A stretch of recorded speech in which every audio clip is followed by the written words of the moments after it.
नमस्कार प्यारे साथियों, स्वागत है एक बार पुनः आप सभी का अपने इस YouTube चैनल टॉपर गैलेक्सी में। तो भाई साहब, इस वीडियो पे हम लोग एक ऐसे इंपॉर्टेंट टॉपिक के ऊपर बात करने वाले हैं जो कि आप सभी काफी ज्यादा कमेंट आ रहे थे, तो मैंने सोचा कि इस पर एक वीडियो बना दिया जाए। अब दोस्तों, आपके कमेंट आ रहे थे कि भैया हमने अभी तक पढ़ाई नहीं करी है, हमारा फिजिक्स तैयार नहीं है, हमारी इंग्लिश की तैयारी नहीं हुई है। तो मैं आपको बताऊंगा यहाँ पर कि अगर आपने बोर्ड परीक्षा में कुछ भी नहीं अभी तक तैयारी करी है बोर्ड परीक्षा के लिए, और आपको मान लीजिए बोर्ड परीक्षा में कुछ भी नहीं आता, पहले तो ऐसा होगा नहीं, ठीक है। और अगर ऐसा होता है तो मैं आपको यहाँ पर कुछ तरीके बताने वाला हूं जिनको अगर आप लोग अप्लाई करते हैं तो आपको बोर्ड परीक्षा में कोई फेल नहीं कर सकता। जी हां दोस्तों, आपको हो सकता है ये मजाक लग रहा होगा, लेकिन दोस्तों मैं आपको कुछ तरीके बताऊंगा। आप लोग सोच रहे होंगे कि भैया आप टॉपिक पर वीडियो बनाइए, हमें कुछ पढ़ाइए, ये क्या बेकार की चीजें हैं। लेकिन दोस्तों आप देखिए, जानते हैं कि टॉपिक तो हमारे चल ही रहे हैं, लेकिन कुछ ऐसे ट्रिक्स और टिप्स भी होते हैं जिनको आपको जो है अप्लाई करना पड़ता है। तो इसी के ऊपर यह वीडियो, बाकी अगर आपको पसंद है तो देख सकते हैं, अगर आपको पसंद नहीं आता तो आप ना भी देखें, ठीक है। तो चलिए मैं आपको बताता हूं कुछ ऐसे तरीके कि जिनको अगर आप लोग अप्लाई करते हैं, अगर आपको बोर्ड परीक्षा में कुछ नहीं आ रहा तो आपको कोई फेल नहीं कर सकता। जी हां दोस्तों, बिल्कुल एकदम 100% वर्किंग ट्रिक है। मैं बिल्कुल आपको एकदम अच्छे तरीके से बताऊंगा, क्योंकि देखिए कई सारे बच्चे ऐसे होते हैं, और मैं ये 100% कह सकता हूं कि आपका 100 में से कम आपका 30 से 35% ऐसे बच्चे होते हैं जिनको बोर्ड परीक्षा में कुछ नहीं आता, लेकिन फिर भी वो पास हो जाते हैं। इसका क्या रीजन है? जिनके अगर आपने कई बार देखा होगा, कई सारे बच्चों के जो है 70 में 23 नंबर आते हैं, 24 नंबर आते हैं या 25 नंबर आते हैं। वो नंबर कहां से आते हैं और कैसे वो पास हो जाते हैं? आप समझ लीजिए, जिनके 23 नंबर आते हैं बोर्ड एग्जाम में, वो फेल रहते हैं उस सब्जेक्ट में, आप विश्वास मानिए, लेकिन उनको एग्जामिनर पास कर देते हैं। उनका कुछ तरीका होता है, मतलब कुछ टिप्स होती है। तो चलिए मैं आपको यहां पर कुछ तरीके बता देता हूं, बाकी ज्यादा टाइम वेस्ट ना करते हुए हम लोग चलते हैं अपने तरीकों की तरफ। देखिए यहां पर कुछ ट्रिक है। जैसे पहले आपका सबसे पहले जब आप जो है क्वेश्चन पेपर आपको मिलता है, आप जो है एग्जाम देने जाते हैं, ठीक है। तो आपको होता क्या है, आप सबसे पहले वहां पर जैसे एग्जाम देने गए, आपको कॉपी मिली, आपको प्रश्न पत्र नहीं क्वेश्चन पेपर मिला।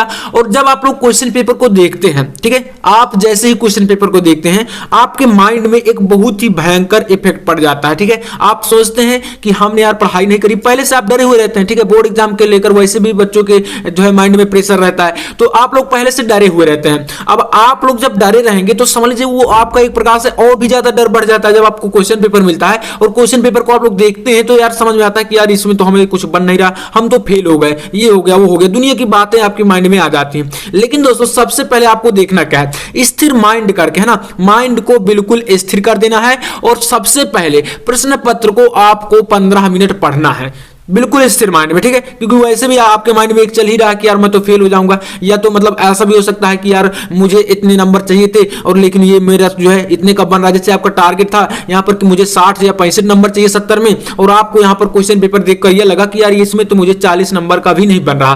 तो ऐसा हो जाता है ना। तो चलिए इसको सबसे पहले आपको क्या देखना है कि आपको क्वेश्चन पेपर को 15 मिनट पढ़ना ही पढ़ना है ना। स्थिर माइंड में पढ़ना, बिल्कुल आपको दिमाग में एकदम दबाव नहीं लेना, यानी कि आपको माइंड को बिल्कुल स्थिर रखते हुए एकदम क्वेश्चन पेपर को पहले 15 मिनट पढ़ना है, ठीक है। क्योंकि 15 मिनट का टाइम दिया जाता है। तो जब आप लोग क्वेश्चन पेपर को 2 से 3 बार, है ना, कम से कम आपको 2 से 3 बार क्वेश्चन पेपर को अच्छे तरीके से पढ़ना है। जब आप लोग 2 से 3 बार क्वेश्चन पेपर को पढ़ेंगे तो उनमें से आपको कुछ ऐसे टॉपिक होंगे जिन बच्चों को कुछ नहीं आ रहा, तो उनमें से कुछ ऐसे टॉपिक आपके निकल के आएंगे। अगर आप स्कूल गए होंगे, कि मतलब कि देखिए पूरे वर्ष में आप ऐसा तो है नहीं कि बिल्कुल स्कूल नहीं हो गए होंगे, कुछ ना कुछ तो आपने पढ़ा ही होगा।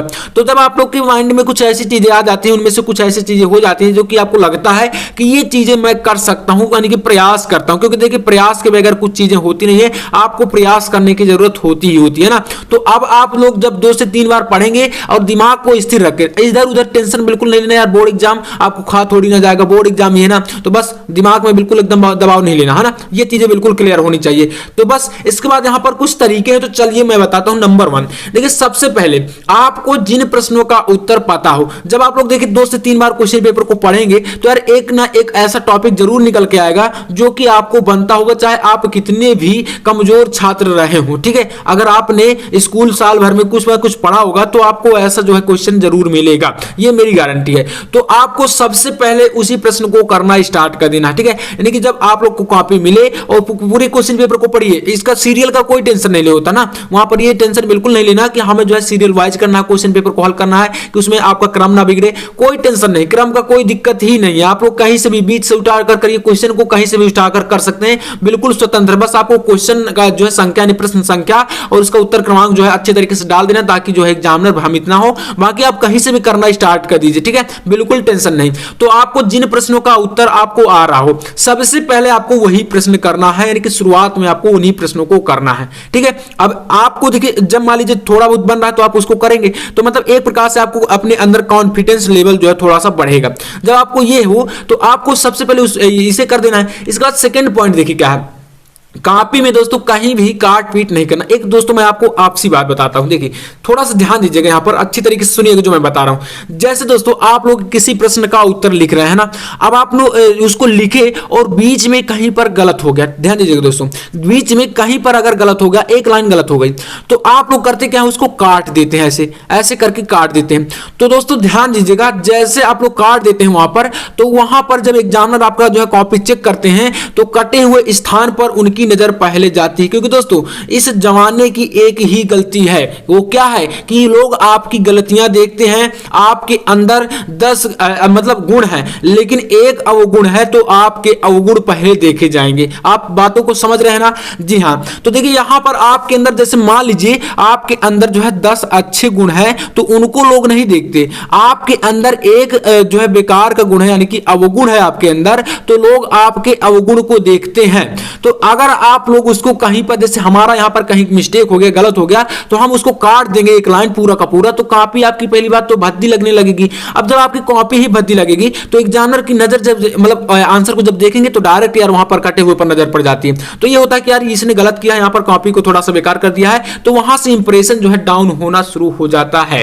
तो इसलिए सबसे पहले ध्यान ये देना है कि आप अगर जैसे मान लीजिए आपका 5 से 6 लाइन का आंसर है, आपने लिखा है और बीच में आपका कहीं गलत हो गया, कोई वर्ड गलत है, तो आप उसको यार काटिए मत, उसको लिखा रहने दीजिए, कोई दिक्कत नहीं होगी यार, विश्वास मानिए। आप अगर काट देंगे तो दिक्कत होगी, आप उसको बेकार में इधर उधर करके बेकार की चीजें, मतलब कई प्रकार से यार लोग काटते हैं ना, जैसे कि हमारा ये गलत हो गया तो उसको एकदम इस तरह से बिल्कुल एकदम काट डालेंगे ना, तो इस प्रकार से कॉपी की जो है मतलब लिखावट जो होती है और कॉपी की जो सुंदरता है वो बहुत ही बेकार हो जाती है। तो इससे जो एग्जामिनर है वह एक प्रकार से क्या होता है, आपके नंबर काट सकते हैं। तो इस प्रकार से आपको काटना नहीं है कहीं पर, ठीक है। कॉपी को बहुत ही साफ और स्वच्छ तरीके से लिखिए और 100% आपको अच्छे नंबर मिलेंगे। तो ये आपका दूसरा टिप्स मैंने आपको बता दिया, बिल्कुल आपको यही करना है, बिल्कुल आप टेंशन मत लीजिए। तीसरा नंबर है आपका, एक भी प्रश्न को छोड़कर नहीं आना। छोड़ना तो है ही नहीं, है मतलब दोस्तों, जैसे आपका क्वेश्चन पेपर है, उसमें आपका जितने भी क्वेश्चन है सभी को सॉल्व करना है, चाहे आपसे गलत ही क्यों ना बने। क्वेश्चन आपसे बिल्कुल गलत बन रहा है, कुछ भी आपके माइंड में है उसे प्रश्न से संबंधित, जैसे आपका कोई क्वेश्चन आ गया, मान लीजिए आपका मानव नेत्र संबंधित कोई क्वेश्चन आ गया, और कोई भी टॉपिक हो, नहीं टॉपिक आप 10th 12th कोई भी हो ना, तो कोई भी टॉपिक आपके माइंड में आ रहा है, तो आप उस टॉपिक से संबंधित कुछ ना कुछ लिखकर जरूर आइए। आपको अगर वह 3 नंबर या 2 नंबर या 4 नंबर का प्रश्न है, तो उसमें आपको 1 या 2 नंबर जरूर मिलेंगे, ठीक है। उसमें आपको एक जो है मतलब अपने अंदर कॉन्फिडेंस रहेगा कि यार हमने इस क्वेश्चन को किया है, तो मतलब एग्जामिनर जो है नंबर देंगे। देखिए एग्जामिनर जो होते हैं वो आपके नंबर नहीं काटते, आपका कुछ तरीके होते हैं जो कि कटवाते हैं, वो नहीं चाहते कि आप फेल हो, ठीक है। कोई नहीं चाहता कि आपको फेल करे, बस आप लोग कुछ ऐसा करते हैं गलतियां जो कि मतलब उनको मजबूरी होती है, तो इसलिए ये ध्यान देना है। तो इस प्रकार से कोई भी प्रश्न छोड़कर नहीं आना। नेक्स्ट आपका है, जो प्रश्न ना आए उसमें आपको कुछ ऐसे पॉइंट्स को पकड़ना है, जैसे कि मैंने बताया कि मानव नीति संबंधित आपको कुछ ना कुछ तो पढ़ा होगा, आपको कुछ नॉलेज तो होगा कि कार्निया क्या है, आइरिस क्या है, पीपल्स क्या है, जो भी चीजें हैं उसमें। तो इस प्रकार से आपको उन पॉइंट संबंधित कुछ ना कुछ जरूर लिख देना है, ठीक है। तो इस प्रकार से हुआ। अब यहां पर जो पॉइंट आपको पकड़ में आ जाए, उस पॉइंट संबंधित आपको वहां पर कम से कम 5 से 6 लाइन लिख देना है, बस आपका समझ लीजिए वहां से पास होने का एकदम जरिया बन गया। और अगर आपकी तैयारी बेहतर हुई तो यार तो आपको परसेंटेज ही बनेगा। इसके बाद आपका नेक्स्ट यहाँ पर देखिए, यहाँ पर आपको अपनी भाषा में उस पॉइंट को लिखना है। जैसे दोस्तों मैंने आपको बताया कि अगर आपको कोई भी पॉइंट पकड़ में आ जाता है क्वेश्चन के अंतर्गत, तो आपको अपनी भाषा में, अब ये नहीं देखना कि यार बुक में क्या लिखा था, हमारी क्या हमें समझ में आया है, आप बस उसको एकदम छाप दीजिए, बिल्कुल छाप दीजिए, कोई दिक्कत नहीं है। सीधा सा आप लोग को वहां पर कोई फेल नहीं कर सकता, ठीक है। तो अगर आप कॉपी में देख क्या, क्योंकि क्या होता है यार, अगर हम प्रयास करते हैं तो हमें मतलब कुछ ना कुछ सफलता हाथ लगती है, और अगर हम कुछ प्रयास ही नहीं करेंगे तो हमारे हाथ क्या लगेगा। तो यही होता है, बाकी आपको यही तरीके अपनाने हैं और प्रश्न पत्र सत्र को आपको बिल्कुल अच्छे तरीके से ध्यानपूर्वक पढ़ना है और दिमाग में प्रेशर बिल्कुल नहीं लेना। तो ये चीजें होती हैं, अगर आप इतना करते हैं तो आपको बोर्ड एग्जाम में कोई फेल नहीं कर सकता, चाहे कोई भी सब्जेक्ट हो। ठीक है, बाकी यार टॉपिक मैं आपको चला ही रहा हूं, तो आपको टॉपिक पर टॉपिक वीडियो आ रही तो आप लोग चैनल को सब्सक्राइब कर लीजिएगा। बिल्कुल आपको एकदम 12th की जो है अच्छे तरीके से तैयारी कराई जाएगी। तो चलिए, मैं उम्मीद करूंगा कि आपको वीडियो पसंद आएगा। वीडियो अच्छा लगा तो लाइक कर देना और चैनल पर सब्सक्राइब भी कर लेना। मैं आपसे मिलता हूं नेक्स्ट वीडियो में, तब तक ले जय हिंद, वंदे मातरम।